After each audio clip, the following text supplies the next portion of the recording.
भारत का इतिहास मुगलों के बिना अधूरा है। मुगलों ने भारत में 300 सालों से भी अधिक समय तक राज किया। बाबर, अकबर और शाहजहां से लेकर बहादुर शाह जफर तक कई मुगल शासकों ने दिल्ली की राजगद्दी से भारत में शासन किया। लेकिन कई सवाल आज भी इतिहास के पन्नों से गायब हैं। आखिर मुगल भारत क्यों आए थे? मुगलों ने भारत में अपना साम्राज्य कैसे स्थापित किया? राजपूतों और मराठाओं के रहते कैसे विदेशी ताकतों ने भारत में इतने लंबे समय तक राज किया? आखिर क्या है मुगलों के इतिहास की असली कहानी? आइए इसके बारे में थोड़ा डिटेल में समझते हैं। दोस्तों, अगर बाबर हिंदुस्तान न आता तो भारत में मुगल साम्राज्य की स्थापना नहीं होती। भारत में कभी लाल किला, ताजमहल जैसी भव्य इमारतें न देखने को मिलती। बाबर का असली नाम जहीरुद्दीन मोहम्मद था। उसका जन्म 14 फरवरी 1483 को फरजाना में हुआ था। फरजाना आज के समय में उज्बेकिस्तान के अंतर्गत आता है। बाबर को तैमूर और चंगेज खान का वंशज भी माना जाता है। केवल 12 वर्ष की उम्र में ही बाबर ने फरजाना की राजगद्दी संभालनी शुरू कर दी थी।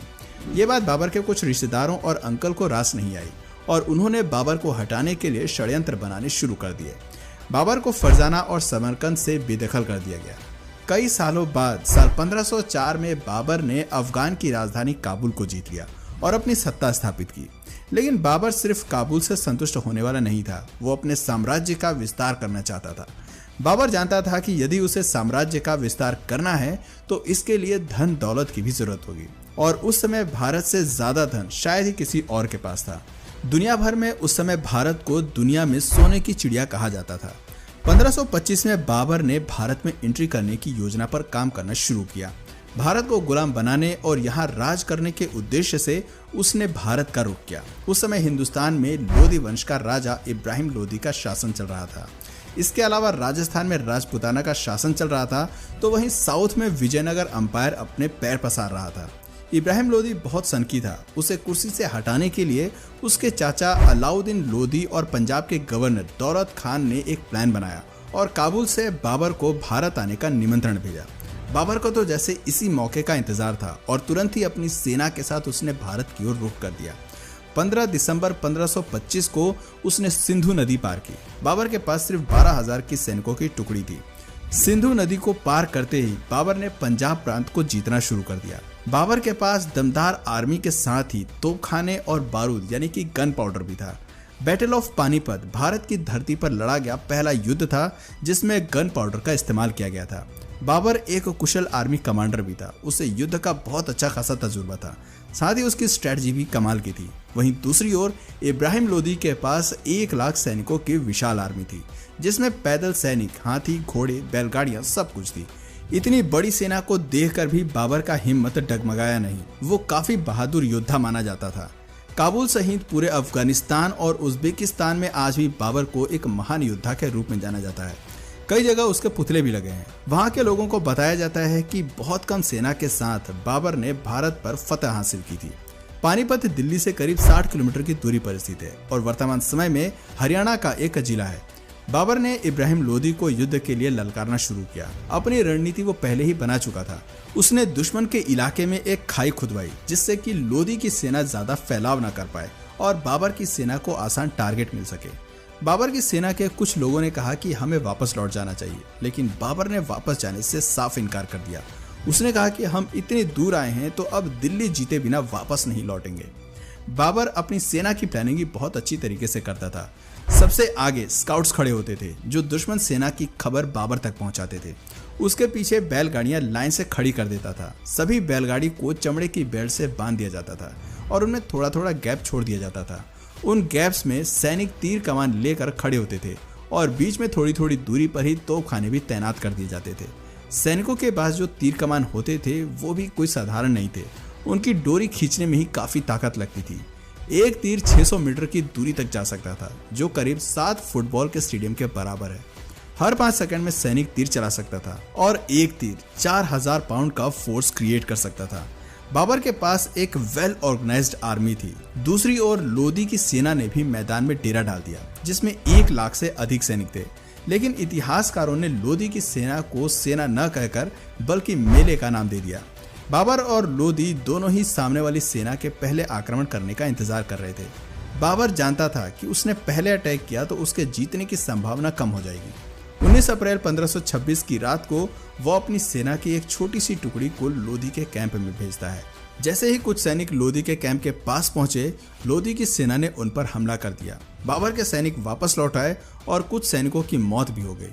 इससे लोधी खुश हो गया और सोचने लगा कि बाबर की सेना को हराना काफी आसान है। लेकिन असल में बाबर ने तो मछली पकड़ने के लिए सिर्फ दाना फेंका था। 21 अप्रैल 1526 की सुबह लोधी की सेना ने बाबर की सेना पर अटैक कर दिया। लोधी की सेना बाबर के सैनिकों द्वारा बनाए गए ट्रेंच में गिर गई। वहां से बाहर निकलने में उन्हें जितना समय लगा, इतनी देर में बाबर ने तोप चलाने का आदेश दे दिया। लोधी ने सेना में सबसे आगे 300 हाथी तैनात किए थे। उसे लग रहा था कि हाथी जल्दी ही सामने वाली सेना को पछाड़ देंगे, लेकिन होता इसके बिल्कुल विपरीत है।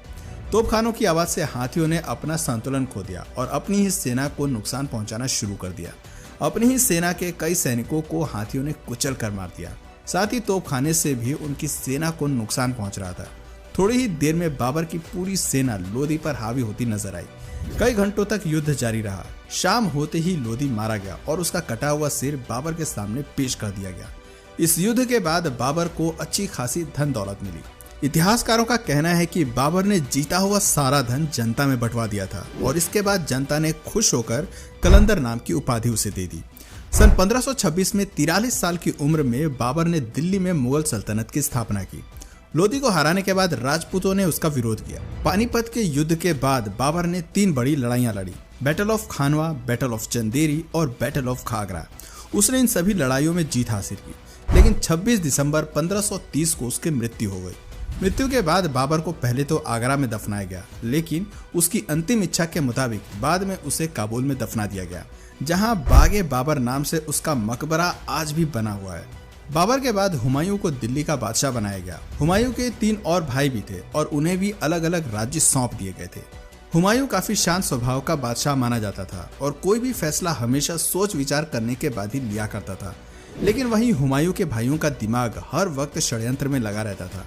तीनों भाई मिलकर ये योजना बनाते थे कि कैसे हुमायूं से दिल्ली का तख्त हासिल किया जाए और कई बार भाइयों के बीच में जंग भी हुई। हुमायूं पर कई बार जानलेवा हमले भी हुए। सन 1539 में चौसा में हुमायूं की भीषण लड़ाई हुई और 1540 में बिलग्राम में भी हुमायूं को युद्ध करना पड़ा। इस युद्ध में हुमायूं की हार हुई और शेरशाह जीत गया और युद्ध में हार के कारण हुमायूं को अपनी जान बचाकर भारत से भागना पड़ा। कुछ समय तक वो सिंध में भेष बदल कर रहा। हुमायूं ने हमीदा बानो से शादी की और मोहम्मद जलालुद्दीन अकबर को जन्म दिया। करीब 15 साल तक भारत से बाहर रहते हुए हुमायूं ने अपनी एक विशाल सेना तैयार कर ली थी। साल 1555 में हुमायूं को फिर से दिल्ली फतेह करने में कामयाबी मिल गई, लेकिन इसी वर्ष लाइब्रेरी में सीढ़ियां चढ़ते वक्त उसका पैर फिसल गया और उसकी मौत हो गई। हुमायूं की मौत के बाद मुगल साम्राज्य लड़खड़ा गया और राजा हेमू ने दिल्ली पर आक्रमण कर दिया। उस समय अकबर की उम्र केवल 12 साल की थी और वो राजा हेमू की सेना के आगे कुछ नहीं कर पाया। लेकिन मुगलों के पास एक वफादार सेनापति था जिसका नाम बैरम खान था। बैरम खान ने एक सेना तैयार की, अकबर को युद्ध कौशल की जानकारी दी और 1556 में पानीपत की दूसरी लड़ाई में राजा हेमू को हरा दिया। 13 साल की उम्र में अकबर दिल्ली के तख्त पर विराजमान हो गया। अकबर एक धर्मनिरपेक्ष राजा माना जाता था। उसने राजा बनते ही लोगों का दिल जीतना शुरू कर दिया। 1568 में उसने चित्तौड़ को जीता, लेकिन इसके लिए अकबर को कड़ी मेहनत करनी पड़ी। दिल्ली जीतने के बाद अकबर किसी भी तरह से राजस्थान को जीतना चाहता था, क्योंकि राजस्थान के राजपूत काफी बहादुर माने जाते थे और अकबर जानता था कि यदि राजस्थान को जीत लिया तो पूरे हिंदुस्तान को जीतना फिर ज्यादा मुश्किल नहीं होगा। राजस्थान के कारीगरों को हथियार बनाने में महारत हासिल थी। वहीं अकबर की सेना दमशिक स्टील के बने हथियार इस्तेमाल किया करती थी, जो खास तौर पर जंग में दुश्मन का सीना छलनी करने के लिए ही बनाए जाते थे। अकबर अपने हाथियों को भी जीरा बख्तर नाम के लोहे का कवच पहनाया करता था। उसे हाथियों का बहुत शौक था। किसी को मौत की सजा देनी होती थी तो उसे हाथी के पैर के नीचे कुचलवा देता था। चित्तौड़ राजस्थान का सबसे मजबूत साम्राज्य था। चित्तौड़ का किला एक अभेद किला माना जाता था। वहां तक पहुंचने के लिए अकबर ने एक प्लान बनाया। उसने एक सुरंग खोदी जिसके जरिए उसके सैनिक किले तक पहुंच गए। चित्तौड़ का किला एक पहाड़ी पर था, वहां तक सीधे नहीं पहुंचा जा सकता था। दूर से ही चित्तौड़ के सैनिक दुश्मन को देख लेते थे और ऊपर से तीरों की बौछार कर देते थे। लेकिन अकबर के सिर पर जीत का भूत सवार था और लगातार प्रयासों के बाद 25 फरवरी 1568 के दिन उसने चित्तौड़ का दुर्ग जीत लिया। इस जीत के बाद उसका साम्राज्य 25 लाख वर्ग किलोमीटर एरिया में फैल गया था। उसकी सेना ने मैच लॉक बंदूकों का इस्तेमाल करना भी शुरू कर दिया, जो दूर से ही दुश्मन की सेना में आतंक मचाने के लिए जाना जाता था। अकबर की कई बंदूकें आज भी म्यूजियम्स की शान बढ़ा रही हैं। अकबर को आर्किटेक्चर का भी काफी शौक था। उसने दिल्ली से 250 किलोमीटर दूर और आगरा से करीब 40 किलोमीटर दूर फतेहपुर सिकड़ी नाम का एक शहर बनवाया। इस शहर में कई बाग और महल उसने बनवाए। वो अपनी राजधानी यहाँ पर शिफ्ट करना चाहता था। फतेहपुर में पानी की कमी न हो इसके लिए डैम बनवाए और किले तक पानी पहुंचाने के लिए इंजीनियर्स की मदद से मशीनों का निर्माण कराया। वो मशीन्स उस समय इंजीनियरिंग का बेजोड़ नमूना थी। कहा जाता है कि अकबर ने खुद शहर का नक्शा तैयार किया था और शहर बनाने में उसने खुद भी मजदूरों के साथ कुछ दिन काम भी किया था। 16 साल फतेहपुर सिकड़ी को बसाने में लगे, लेकिन ये शहर बहुत जल्द वीरान हो गया। दोस्तों, अकबर एक अनपढ़ मुगल बादशाह था। उसने हिंदुओं पर लगने वाले जजिया कर समाप्त कर दिए थे। साल 1605 में अकबर की फूड पॉइजनिंग के कारण उसकी मौत हो जाती है। अकबर के बाद सलीम के हाथ में दिल्ली की कमान आई। सलीम असल में एक अय्याश किस्म का व्यक्ति था। सलीम को अपना नाम भी पसंद नहीं था और उसने अपना नाम बदलकर जहांगीर रख लिया। जहांगीर को अन्यायी लोगों से सख्त नफरत थी। गुनहगारों को वो सख्त से सख्त और क्रूर से क्रूर सजा दिया करता था। जहांगीर ने अपने जीवन काल में कुल 20 शादियां की थी। मानबाई सबसे मशहूर रानी हुई, लेकिन जहांगीर सबसे ज्यादा प्रेम नूरजहां से किया करते थे। जहांगीर के शासनकाल में ही अंग्रेजों ने भारत में आकर ईस्ट इंडिया कंपनी की स्थापना की थी और व्यापार करने की इजाजत मांगी थी। 20 बीवियों से जहांगीर की कई संतानें हुई, लेकिन उसका केवल एक पुत्र ही जीवित रहा, जिसका नाम खुर्रम खान उर्फ शाहजहां रखा गया। सन 1627 में जहांगीर की मौत के बाद शाहजहां दिल्ली का बादशाह बना। शाहजहां के शासनकाल में दिल्ली सहित पूरे हिंदुस्तान ने तेजी से तरक्की की। दुनिया का 1/4 सामान का प्रोडक्शन केवल भारत में ही हो रहा था। आर्थिक तौर पर दिल्ली मजबूत होता गया। आर्ट और आर्किटेक्चर को भी उस दौर में काफी बढ़ावा मिला। मोती मस्जिद, विश्व प्रसिद्ध ताजमहल, दिल्ली का लाल किला, दीवाने आम और दीवाने खास जैसे कई नायाब नमूनों का निर्माण शाहजहां ने ही करवाया था।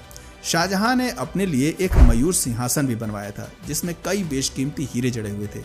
लेकिन 1639 में ईरान के राजा नादिर शाह ने युद्ध में शाहजहां को परास्त कर दिया था और इसके बाद नादिर शाह अपने साथ मयूर सिंहासन वापस ले गया था। शाहजहां जब बूढ़ा होने लगा तो उसने अपना राजपाट बेटों को सौंपने का फैसला किया। शाहजहां ने अपने बड़े बेटे दारा शिकोह को दिल्ली की राजगद्दी सौंपी। दारा शिकोह सभी धर्मों का आदर किया करता था और एक न्यायप्रिय राजा था, लेकिन दारा शिकोह के राजा बनते ही शाहजहां के तीसरे बेटे औरंगजेब को हजम नहीं हुई। औरंगजेब ने सन 1658 में अपने भाई के खिलाफ युद्ध छेड़ दिया और दिल्ली का बादशाह बन गया। उसके शासनकाल में ही हर जगह कत्ले आम हो रहा था। ये बातें मराठा, मारवाड़ा, राजपूत सहित कई हिंदू राजाओं को पसंद नहीं आई और औरंगजेब के खिलाफ युद्ध का शंखनाद कर दिया। औरंगजेब युद्ध में घायल हुआ और करीब 3 महीने तक वो बिस्तर पर ही रहा और सन 1707 में बिस्तर पर ही उसने दम तोड़ दिया। औरंगजेब की मौत के बाद मुगल साम्राज्य धीरे धीरे अंधेर की ओर बढ़ने लगा। इसके बाद दिल्ली में कई मुगल बादशाह बने, लेकिन किसी में भी वो बात नहीं थी जो अभी तक के सभी मुगलों में थी। सन 1707 से 1712 तक बहादुर शाह प्रथम ने राज किया। उसके बाद जहांदर शाह, फारूक सियार, मोहम्मद शाह रंगीला, आलमगीर, शाहजहां तृतीय, अकबर द्वितीय सहित कई राजा हुए। किसी ने भी बहुत अधिक समय तक राज नहीं किया और बहुत कम समय में ही दिल्ली के बादशाह बदलते रहे। वहीं दूसरी ओर अंग्रेज लगातार मजबूत हो रहे थे और कई राज्यों में मुगलों के शासन का अंत हो चुका था। मुगलों के अंतिम शासक बहादुर शाह जफर द्वितीय हुए, जिनकी मौत सन 1862 में म्यांमार में हुई थी। लेकिन बहादुर शाह जफर की मौत से पहले ही मुगल साम्राज्य का अंत हो गया था। सन 1857 मुगल साम्राज्य का दिल्ली में अंतिम समय माना जाता है। तो दोस्तों, ये थी भारत में मुगलों के इतिहास की असली कहानी। दोस्तों, अगर इसी तरह के और भी इंटरेस्टिंग टॉपिक्स आपको पसंद है तो नीचे कमेंट सेक्शन में पार्ट 2 जरूर लिखिएगा।